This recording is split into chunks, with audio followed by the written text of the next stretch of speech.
sa daghang mga pagtulunan nga makuha nato sa atong ebanghelyo o sa atong mga pagbasa, usa niini mao ang kamatuoran nga ang ato dayang kinabuhi dili ni exclusive. Unsa man ning atong kinabuhi, unsa may opposite sa exclusive? Inclusive. Ang kinabuhi nato dili ni para sa ato rang personal consumption, kung dili sa man para sa tanan, apil ang tanan. Sige, lingay mong tupad ing na kumusta man ang imong bana para sa tanan, ing na niya og laki gani na kumusta imong asawa para sa tanan. Kusog kay tanang exclusivity. Ato ba? Ato-ato. Muna, doon natay mga koral, naatay mga gate, niya naatay mga words, no trespassing, private property. Pero di man amoy kamatuoran sa kinabuhi. Musugotag sa dili, member kita sa publiko o ang publiko mangilabot gyud nato. Tistingi lang god imong balay, imong koralon kay private property. Nya dili day ka moadto sa laing balay, di day ka moagi sa laing property. Moagi ka dili. Unyag di sad kanila paagion og ila sa tong koralon nya moingon sad sila public property. Nya ang tanan mohimo gyud ana nga ako ra gyud ni ana ra ta magtuyok-tuyok sa atong lugar, mura tag isda so sa grapon. Kapait kinabuhi, no? Muna nga kung musugod na kay tag-ingon nga ako'y magbuot, ako raning ginabuhia, musangko tas pagmahay. Muna'y gibati ni Job diri sa unang pagbasa, nagbahay siya sus ning kinabuhia, muragitag sundaw nga pugson ta paglihok bisag di ta gusto, muragitag ulipon nga di na kita taganahang mulihok, mumpahuway unta ta, di ta papahuwayon, ganahan unta tang malipay, pugson tang maghilak. Ang kinabuhi ko no, pinugos. Tinuod ba? Ngilingay mong tupad, ing na napugos kag simba, ing na kinsay nagpugos ni mog simba. Oy, nayo ba din ana? Pareho ninyo din naman tayo mga ashirits diha. Kinsa may magkusmod ang naong, kanang mamugos og pili og asa siya lingkod.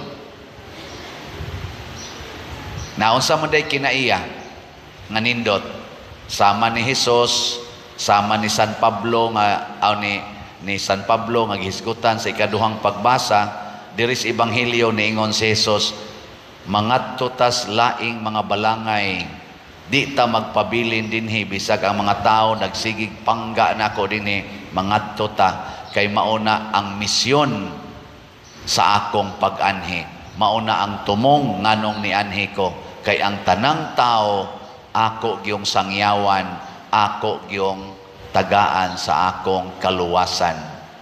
Si San Pablo sad niingon, angayan baya gyud unta nga muhunong nako aning akong buhat, angayan baya gyud unta nga magpasuhol ko aning akong pagsangyaw, pero dili ko mo himo ni ana. Ang sa mayang giingon, nagantos ko para sa ebanghelyo og akong gibuhat ang akong kaugalingon nga para sa tanan. Dili siya ulipon, nagpaulipon. Dili siya angayang magantos, miantos. So nindot day na nga kamatuoran nga haron dili ta magantos aning kinabuhia, mo voluntaryo ta sa pagantos. Aron dili ta pugson og paalagad aning kinabuhia, mo voluntaryo ta sa pag-alagad. Kana bang gitawag bag voluntary service attitude. Ana, lingi ako na imong tupad. Ing na pwede mo volunteer kog panglabas inyo. Ing na ko no. Ing na ba? Ngano man mo mulingi? Di gid mo mo voluntaryo panglaba na inyong bulingon sa inyong silingan. Ngaigsoon, unsa may mahimong resulta kon mo voluntaryo ta pagpangalagad, adunay nindot nga mahitabo sa katilingban, nindot sang mahitabo sa atong tagsa-tagsa ka kinabuhi. Kaysa ako nagikaingon, ang katilingban mangilabot nato kita sad apil sa katilingban. Niadtong niaging pista nato senior nga ditapos kagabi, naatay mga gihimong mga activities. Ni gasto tag mga wapa masubay kayo pero moabot tingali nag mga 2.7 million. Atong giswayan og baligyag slots aron ang dili tagadinhi natong parishioners, mga online parishioners ug ang tagadinhi nga parishioners kaning nanimba karon mga territorial parishioners makaapil sa atong activity kay para ni tanan. Nahurot bag kahalin atong slots? Akong tanawon, wa mahurot. Ang atong gibaligya 25,000 nga Healing Joy of Santo Niño HGSN nya ang og mahalin ni tanan kay tag 100 man moabot ra nig 2.5 million. So kung mahalin ning tanan dili pa igo sa atong nagasto kay niabot mag mga 2.7 sa amo palang rough nga kaning initial nga accounting nya. Sabot nakatapar ta ani dito ta ni kuha sa laing pundo. So natay halin nga 18,930, naapay 6,070 ka slots nga available, wa pa mahurot og kahalin. So ako ning ipadayon og baligya hangtod mahurot ni. Okay ra ninyo? Ana, at least na ay 5 kabok ni tubag, pero ang uban nagsigilag duko-duko na unungan na ingon kagahapon ra na kutob padayono nantod karon. Og napugos mo, inyo na ng problema, mag-antos gyud mo. Pero kung moingon ka, ako pader, mo palit yung ko ana, hangtod kanus ana, mahumag kahalin. Kamo mo'y malipayon kayo. Pero nindot kayo ang nahitabo sa atong gibuhat. Hinilakay gud gabi sa kalipay. Hinilakay, wa mo kapil. Tanaw lang ya mo sa atong i-upload sa atong Facebook page o sa atong YouTube channel sa tanan nga mga footages sa atong gihimo nga katong motorcade, mga sayaw sa chapel, sinulog dance o katong barangay competitions na asay mga kanang festival queens nga competition, na asay street dancing, na apagyoy showdown. Porting nindota mura sad siyag nakatilaw ta ba nga dito ta actual sa Basilica, pero kuno tong ato dinhi naning og sa buhok pa usara to kalugas kumparar dito, pero nindot tanawa niya ninyo may sanang mutan-aw mo, pero dinhi mo tan-aw sa atong YouTube channel kaning Padresiano Ubod kay adto mos uban dili kayo nindot kay ilara na i-caption ato whole ato yung taas-taason. So ang nahitabo ang nanambong kagabi murag na agitos mga 2,500 tingali ka tao ang dinhilang niya ang dito sa kalsada, daghan-daghan sa to nga nagtan-aw sa atong street dancing. Kanya ang mga winners mauni ang sa kuan chapel nga kanaganing base nga competition sa Sinulog katong 8 ka adlaw. Ang overall champion mao ang Kawasan Ono Chapel sa San Roque nga barangay. Atong pakpakan. Unya, kadtosang atong pagtuyok gahapon, ang dinhi mismo sa San Vicente Barangay, kay mao may host, ila amo sang contest ang mga purok aron mo decorate diya sa agianan. So ang nahimo sang champion sa decoration sa mga purok mao ang purok urban. Di ba? Urban, di ba ba? Salamat kay taga-urban. Nagkahiusa gid sila. Unya, sa atong festival queen, nagkaparihas ra ang nidaog og ang atong overall champion sa Sinulog Showdown nga mao ang San Vicente Barangay San Vicente. Pakpak.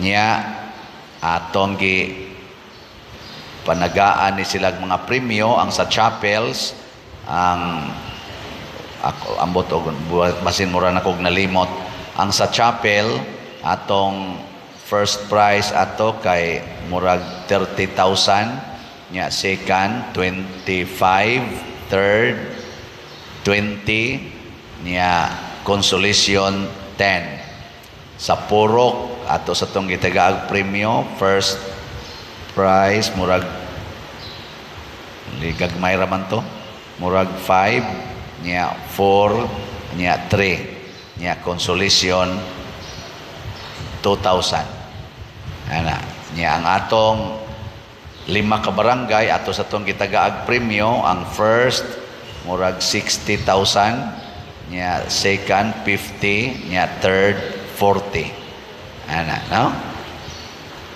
mura man mo gaduko-duko. So, mao na. Nya diin man tag kwarta matud pa sa ubang mga ni comment diri sa dinhi banangan hinamisita. In sila dakua ning imong event pa diri katoto mga judges, mga dekalibre man sad to. Gikan man sad to sa mga lain-laing mga lugar nga dagko sad sila mga participation sa atong sinulog sa Basilica ug ubang mga lugar nga competitions. Ingon sila nindot yung kay Pader, bisag first time pa ng inyong interbarangay, mura na sa tag nagtanaw o naagyod sa dako nga event. Ana, nganong nahitabo man to? Kay daghan sa tong kaigsuunan ang nibati nga kining akong kwarta, kining akong talent, kining akong presensya, kining akong lawas, ialagad ko ni sa tanan. Para sa tanan nganing tabang nato dinhi ang atong mga barangay officials, atong mga chapel officers, atong mga organizations, labi ng PYCC kay sila mo'y main kuan ato mover, ang atong LGU, ang atong mga kapulisan, mga medics, mga barangay tanods, tanan kaninyong tanan daghan kayong salamat atong pakpakan ang tanan atong mga kaigsuunan. Ni gasto ta mga 2.7 million. Dako ba ng gastuha o gamay? Gamay ra gyud kaayo ikumparar sa nahitabo nga kanindot. Ang mga presentations las mga barangay ingon ko kaning gitagaan tog subsidy nga 20,000 naa pagay premyo nga ang first 60, so kung ma-first ka, nakadawat ka gikan din hinato og 80,000, pero ang ilang performance ug ang tanan nilang gipanggamit hasta pang ilang practice kada gabi di tingali mapaigo ang 500,000 ato Gamay ra. Ang kahago mo tong paghuman dili premyo mo giapas unsa man ang akong kasinatian sa paghatag sa kong kaugalingon. Tanan gyud nila nalipay, nagiuban naghilak sa kalipay, no? Hilingya imong tupad, ing na gusto pa kang magsinulog ta next year, ing na ka.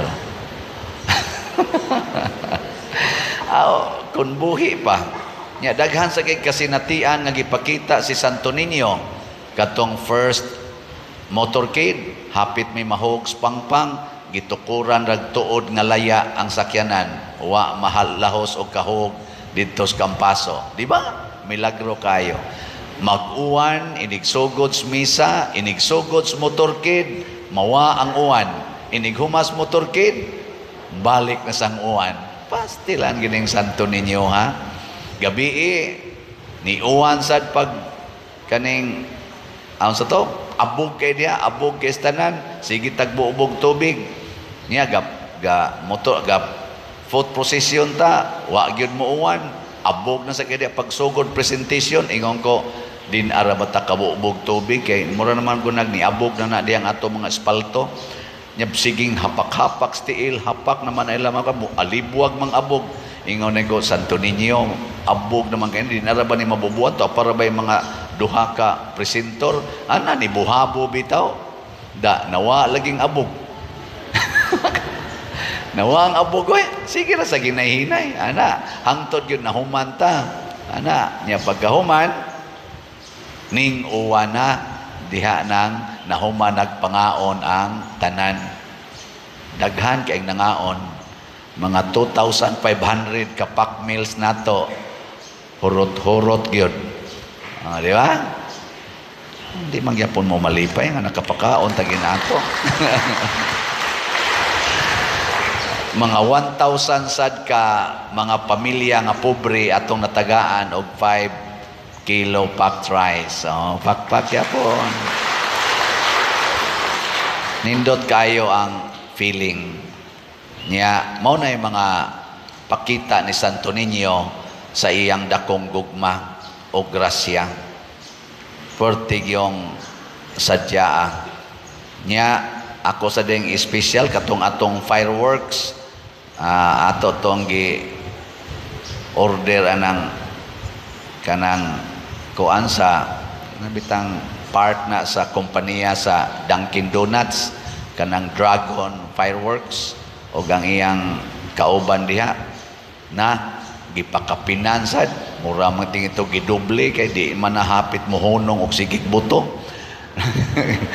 Na kung ano naman yung kay pagkahibaw nila nga doon nata din ni event, ingon din tong tag-iya si Sir Juni, pader punan ko na nako gamay lay ipuno si Roy kay sige naman sabi nagpalit, okay man kayo inyong pagkuhan dito kay daan naman na nimong gitagaag discount sa punan ko na pader kakita lang unya ka. So gabi sige may hangad sakit naman kaya kung liog sige ana nga to niya dugay na kayo dool na ko skapjani skapjani pader mohonong pa kanig buto nako ambot lang gaha nindot kayo. So ato sang pakpakan sila no, iampo nato atong iampo ning mga taong nahigugma sa simbahan, wa nagpagarbo nahigugma sa simbahan. Nang solicit sa ko sa atong online o litson, 11- 6 kabuok, ang ato sang nadawat nga tag 15,000, niabot sa 12 ka tag 15,000. Di ba? Salamat kayo. Pero ang atong napalit nga litson siyam ra kay di na maapil ang 12. So katong sobra, ato na lang sang i-apil diri sa atong pundo aning puno-puno aning kuwang panato sa atong kagastuhan. Salamat yung kaistanan. Ako lang yung ipanghisgutan kay kanindot kung ang kwarta nato, ang atong mga bahandi o ang talento ihatag para katilingban kaysa atong i-exclusive unya makigubat kita, makigubat mo gasto tag kwarta para pagpatay sa atong mga isigkatao, gasto tag binilyon para magpinatyanay pastang luoya. Apil pagka-krisis ang tibok kalibutan. Gasto kag pila ka thousands of pesos para lang ikihan nimong imong igsuon tungod lang anang lalis anang utlanan imbis maghinatagay og agianan, magkinihaay na noon, magsirad-anay na hinuon anang gagmayng agianan. Unya inig kaabot na sa emergency, mga sunog tang tanan maglisod na tag-agi. Tungod sa itong kadaw, kita'y galisod-lisod nato. Pero maliwatan ni Jesus o ni San Pablo o sa mga santos, mahimog yung nindot ang katilingban, mahimo sang malambuon o malipayon tang tanan. So katong gustong muhatag silang kaugalingon sa katilingban, manindog na ta.